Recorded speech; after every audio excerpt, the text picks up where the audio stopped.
Well, hello there. Good morning, good afternoon, or good night, depending on what time you guys are watching. Welcome back to the Cozy Club, my friends, and I want to welcome you to a brand new segment, Coffee with a Cozy. You see, we're never done upgrading the Cozy Club and updating the studio here, my friends, and we've got ourselves a jam-packed show today for you guys. We're going to be going over the DSA news and notes, talking all of the new updates and things that have come to Disney Sorcerer's Arena, and what you guys should be on the lookout for.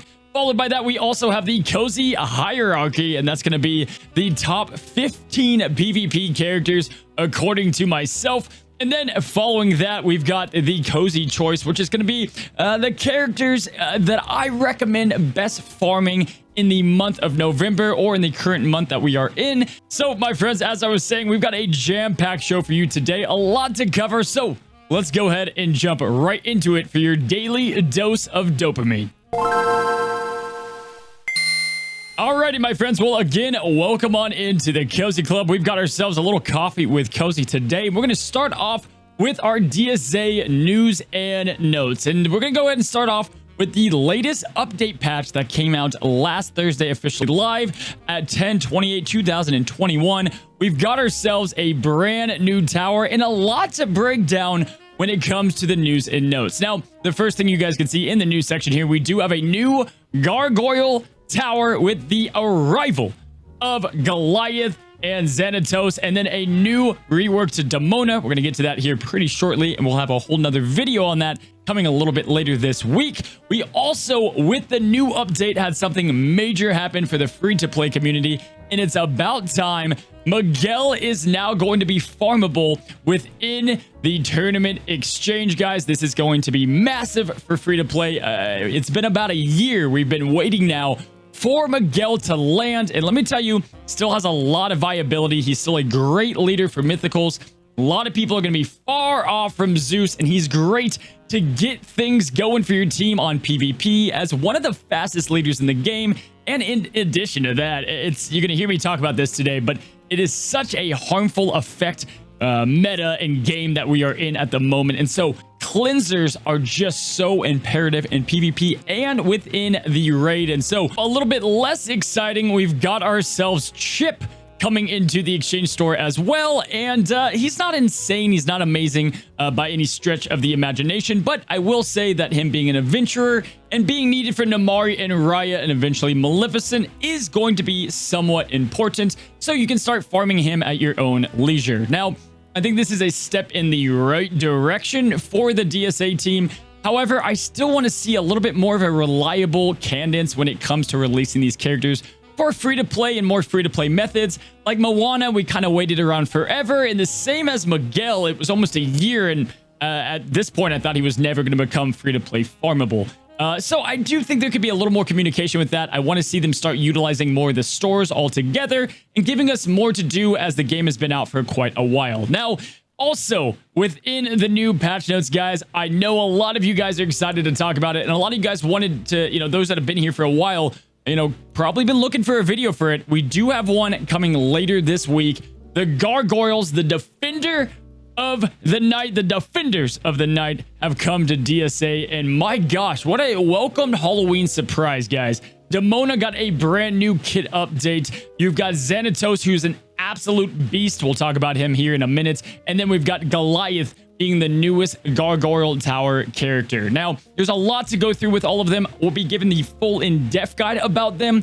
But to quickly touch on the new characters, Demoana is an absolute monster. Her damage output has always been crazy, and her stats have always been pretty respectable with high speed, but her basic attack is phenomenal. She's great within the raids and PvP and is very free to play farmable. So you gotta love Demoana and her getting a big time upgrade and a big bump up on the next tier list that will be coming out. We'll talk about that here too on the show. In addition to that, she got some great raid viability with extending continuous damages, and you've got Xanatos. Now, again, we'll save this for the video, but Xanatos, the villain of Gargoyles, this guy's like a Tony Stark. He is something else, let me tell you. He is a monster. I'm going to save all of my feelings for him, but let me go ahead and just tell you guys, his speed is amongst the fastest in the game that we have ever seen. exactly what the downtown villains and the villains in general were missing. He's one of the best summoners within the game now, and him and Demoana might be one of the best duos that we've seen ever come into this game. So really excited about Xanatos. And then lastly, we've got the tower character in Goliath. And Goliath is okay. He's starting to make more sense. He's a premier tank when it comes to defending. He's like a souped up Quasimodo, if you will. And we'll talk about why he's my least favorite tower character out of Triton, out of Rapunzel, and then obviously out of Frollo, who's really great as well. So Goliath is going to be this defender. The best defense or offense is defense. Not so much the DSA. That's what they try to say whenever they released him.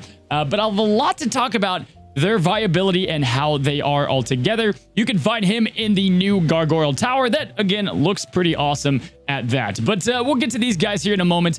Let's go and get to the rest of the news and notes. We also, in addition, have Summoner Showdown Season 3, Round 4. Starting tomorrow morning, guys, so look out for that. If you guys want to see me use Demoana, Xanatos, and Goliath, I'll be using them all on stream tomorrow, guys. Got a long PvP stream tomorrow. Excited to be doing that with you guys. Corella is going to be making a return, which, pretty good character. A little bit on the niche side, but she's very just solid in everything she does. Solid raid character as well. And then the last bit of business we have is the Stitch Tower has finally been retired. You can find that in that adventure section right there on the side grand campaign there to start unlocking Stitch at your own leisure. Now, as for the last bit of business before we get on into the hierarchy, we've got ourselves the Siege on Olympus update and just what I want to talk about it in general. If you guys are not aware, the heroic raid is starting to be slain. We're starting to go ahead and defeat the Titans on Olympus in heroic level, guys. And I've got a few notes about it. We're starting to really cut through the teams, and with heroic, you're allowed as many attempts as possible, not those 5 attempts. And this is really allowing the community and those that can do the heroic to start opening up and finding more viable teams that aren't all just the best characters in the game. And so the good news here, guys, is A, you're going to be seeing a lot of meta shifts with T9 starting to be unlocked, and B, you're going to start seeing a lot more team guides come out. We just released the full raid team guide. If you haven't seen that, we'll put that up on the top right-hand corner above. However, I will tell you guys, it has just been a blast. I think the Siege on Olympus has been an absolute fire hit. The Titans never get old, in my opinion, and the heroic raid really offers that challenge that we've been looking for. So, guys, got good news there. We have a lot more to come on that, but the Siege on Olympus has been slain at the heroic level, and we're going to have a lot more information in the coming weeks. Alrighty, Cozy Club, moving right along for the next part of the show, we've got the Cozy Character Hierarchy, and this is going to be the top 15 characters in PvP, according to myself. Sometimes we might cover the raid, but today, this week, we will be covering PvP. And right now, to put it just quite frankly and candidly, the meta is a mess. And it's not a mess because it's all over the place. It's a mess because of Tier 9. As you guys know, Tier 9 is now available through the Siege on Olympus raid, and T9 brings new abilities and new stats for each and every character. Those that are big fans of the tier list, I will let you guys know it's going to be a little bit before we get a PvP tier list out there. However, I am thinking about putting a raid tier list exclusively to the Siege on Olympus raid. If you guys want to see that, go ahead and comment down below. But we're going to go ahead and start off with the top 15 characters right now in PvP. We're going to be taking in consideration Gear 9, but in addition to that, there's a lot we don't know. There's a lot of characters like Elsa, Shere Khan, characters that are great that we don't know their complete viability yet. So at the moment, this is what I'm seeing in the top end of the arena. Let's go ahead and start out with number 15. And that is going to be Belle. Now, Belle is going to be a great support character, as you guys know, and she continues to be very viable within the PvP meta. She takes Beast from a 9 to like an 11, but in addition to that, her passive is big on turn meter. Now, she's a little bit easier to handle now. People are understanding that you have to take her down first, but she still supplies the Beast with plenty of firepower and can really stack up to like 6 attacks with Hercules and Beast, and still just provides a big bang for your buck. Now, we won't be talking about every single character on today's list. At number 14, you still have Miguel, a great leader for the mythical faction, solid cleanser, and you guys are going to see a lot more cleansers on the list because of Maleficent and what she's bringing to the arena. Miguel is still a very great character, and you'll find him on a ton of different teams, and now he is free to play Farmable. Now at number 13, we've got Dr. Facilier. The Doc is back into the mix, guys. Downtown villains and the villains as a whole are looking a whole lot better within PvP. Dr. Facilier, he still does it all. It's a broken record now for months and years now.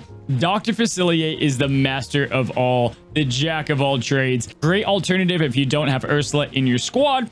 Dr. Facilier is a solid character and is definitely worth the number 13 spot. At number 12, might surprise some of you guys, we've got Hades. Now, Hades, it's kind of like a asterisk, right? Hades needs to be with Pain and Panic to be at this position. Hades is just a pure out damage dealer. The guy just pumps out the damage. Pain and Panic really adds the extra element to him. When other villains die, he can pop off and he can pretty much solo carry a team if you don't kill them in the right order. Hades is just damage. He is so reliable, and at T9, we're starting to see them come out there. He's even crazier. I expect them to keep rising throughout the months, but Hades has always been in this place of just one of the best damage dealers in the game. The people above him, what we're looking at with this hierarchy is just the biggest impact of characters, and you know, a team with Hades is pretty solid. A team without him, it does okay. Altogether, in a nutshell, Hades is still bonkers. He can defeat just about any team. However, he does need to be in some specific teams to work, and the characters above him are just more impactful. They can fit into more teams, and that's what we're kind of looking at here. This guy is the damage machine, and I expect him to rise, but at the moment, he'll be coming in at number 12. At number 11, we have Moana. You guys know about the crashing waves. You know about the paddle smacking. Number 10, we've got Baymax. Guys, Baymax starting to make more of an appearance as the harmful effects are starting to dip in a little bit more. You're going to need to go ahead and cleanse all that harmful immunity from Maleficent and all those continuous damages in the meta that we're in. Baymax with that pre-taunt is still staying right at his viability. Which, a quick note altogether about him is I'm just shocked that we don't have more pre-taunts out there. It's been well over a year at this point, and I just thought we'd get a little bit more pre-taunts in a game like this. They typically don't stick it to just one character, but that's definitely keeping him kind of at that cemented role as a very solid tank. Now at number 9, we have a dark horse, and it is going to be Ian. And guys, let me tell you, now this is difficult. Right now, it's probably the hardest it's been to make a hierarchy of any kind, because there's so many characters that are going in and out with Gear 9 and just the difference that it makes. I wanted to look at characters all together, but if we were looking at just Gear 9 and at the top end of the meta, man, Ian is wild. And I'm not just saying this because he's one of the two characters I did bring up to Gear 9. Ian is one of the best characters in the raid. I'll be talking about that on another video. And if you're following me on Twitter or Instagram, you have seen the big time hits that Ian can do. He's one of the best characters overall. However, altogether, what makes him just stand out are the stats that this guy has beneath him. Now, crit power at 215% is just bonkers. 37% crit, bonkers, and his offense through the roof. Ian can single-handedly in battles against full legendaries, doesn't even care. If he is not shut down, we're talking about some of the biggest impact makers.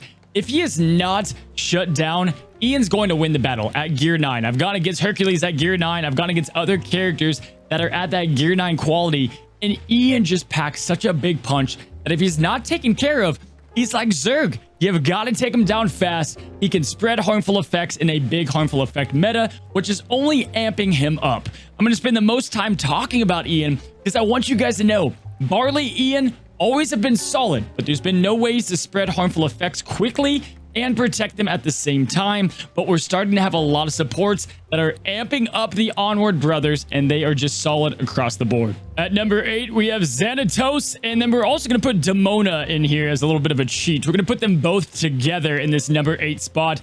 Guys, Xanatos is going to get his own video, but my gosh, he is such a beast. I'll break down exactly what he does so well, but he is exactly the missing puzzle piece for the villains. He's got the speed. He's got the summons with the taunts. Everything that you need. But really, guys, set the sky ablaze mixed with rocket launcher from Demoana is where the sizzle is going to come from the kitchen of DTV. Guys, let me tell you, the damage numbers that these two do together don't even make sense. The basic attacks that Demoana can do, she's able to nuke down legendary characters. She just does so much so well, and combine that with an insane character that, in my opinion, could easily be up there. Maybe not in legendary status, but definitely like tower character status. You'd be surprised Goliath was the tower character out of the two of them. However, I'll save my main points for these guys, but you're starting to see the Gargoyles really cement their way into PvP, especially with DTV in there, hitting big numbers for big damage. Coming in at number 7, you've got the PvP queen herself, Ursula, who, as you guys know, took a little bit of a hit with Tiana out on the board. Which brings us to number 6. Tiana is just the way to go on your team. Now, she's a great cleanser, but that's just not even the half of it. She's got a solid taunt in the gumbo pot. She can purge with the basic. She has that AoE heal and cleanse. But the biggest thing that I see from her time and time again is the prevention of harmful effects. Let's take back that Ian example. Everybody's going to go after Ian once they start seeing him nuke teams, right? Polymorph, silence, get rid of him. You can't with Tiana all the time because she turns those debuffs into her own curse, and it just really is like a constant cleanse that happens. Tiana is really the staple and the example of cleansers within the game, and comes in solidly at number 6. Coming in at number 5, we have Ralph, who is always going to be great. He's got the one-hit KO, the big-time cooldown reducer, and all of the damage. Number 4 is Frank the Tank. Dwayne The Rock Johnson is going to continue to dominate in the arena, guys. He provides great turn meter control, a good tanking character without adventurers or with adventurers. At Gear 9, he's some of the best, if not one of the best characters in the game, and Proxima provides big-time damage hits. No surprise here, we saw him come out. He was of legendary status at that point pretty much. Frank the Tank is insane. Coming in at number 3, we've got Beast, who continues to be a beast, just getting turn meter all of the time. However, the teams right now are not all turn meter based, and so not as good as he was maybe a couple months ago, but still in that top 3. Hercules, to no surprise, will be coming in at number 2. Guys, say what you want about him. You could try to be cool and say he's not that great. Hercules is on another level. No matter how you play a PvP match, Hercules is the character you usually have to dance around. The other ones you can deal with at your own leisure. Hercules, you've got to be careful about every decision you make, and he can turn the tide of battle way up there as one of the best in the game. However, there is one above him in the first hierarchy that we have, guys, and it's going to be the newest legendary character. Say it with me, Maleficent. Maleficent. Oof. Where do I begin, guys? This is truly the mistress of all evil, and the title fits her perfectly. My friends, Maleficent is a get out of jail free card. Her damage is insane. Her control. Oh, she is such a pain in the butt to deal with. If you don't have a way to stun or polymorph her before you kill her, you are going to find yourself dead from her dragon. She gets a turn followed by the dragon. She is just, no matter how well you play, you got to kind of count that Maleficent is probably going to take your team down. Like, I have fought teams that have killed my whole team, and they think they've got the W. They've got an empowered Hercules with invincibility, and then Maleficent steals the show with her dragon. Gear 9 makes her even more bonkers on top of that. Guys, Maleficent is going to be the mistress of all evil for quite some time, probably until we get Zeus within the game. That is going to be it, my friends. That is the top 15 characters according to myself. Expect this to change a lot week after week with all the changes with Gear 9 and things that we uncover in Theorycraft, either live on stream on this channel or in the Discord each and every day. Now, quickly, before we do get to the next segment in my choices of who to farm right now, I will give some honorable mentions for the hierarchy, guys. Sean Yu, great leader, insane at Gear 9, awesome with Kingdom, now with Maleficent. Can't leave him off, really too big off the list there. Other honorable mentions we have is Merida and Rapunzel. Really great duo there. You've got Emperor Zurg, who's always maintaining excellence, and then Elsa. Now, I can promise you guys, that Elsa will be on the top 15 next week. I mean, there's almost no chance she is not.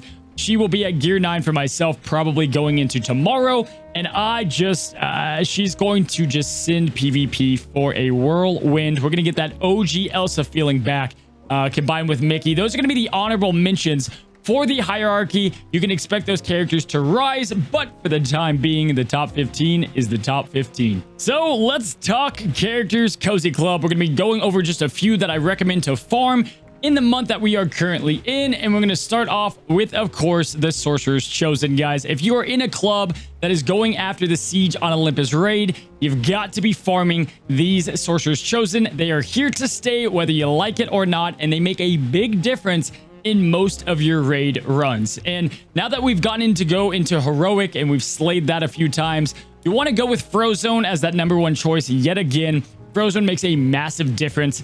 Other great characters are Jack Skellington if you're suffering with the Rock Titan. Merlin is solid in almost every single phase, and then Oogie Boogie is going to provide you a great taunt and really help you out. Now, if you're newer to the game, or if you're kind of in that mid-farming area and you don't know who to go after, Olaf is going to be great with the whole Frozen cast in general. Frozen with Elsa is starting to make a comeback in a lot of other game modes, and so definitely recommend going after them for your first legendary. Still is a solid investment. Moana and Dr. Facilier are those catch-all characters that can kind of do a little bit of everything and help you in so many game modes. Those would be the biggest recommendations, with more of the tower side looking at King Triton, guys. King Triton obviously going to be great in the raids and really provide you with the engine that you need to kind of get yourself going on some great damage runs. Now, lastly, let's talk about a few other characters that you might be interested in. Ian, as we already talked about, a monster in PvP. I got him up to gear 9, and I will tell you, without gear 9 and with gear 9, he is one of the best characters, in my opinion, currently within the game, especially for the raid.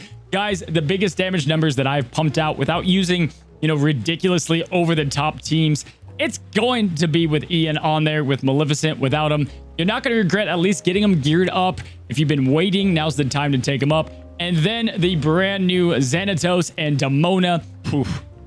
Farm at your own pace. Don't worry about getting Goliath, but Xanatos should be on every single villain team, guys. He's going to make a massive difference in Club Conquest. He's going to make a massive difference in the raid against the Rock Titans with his summons.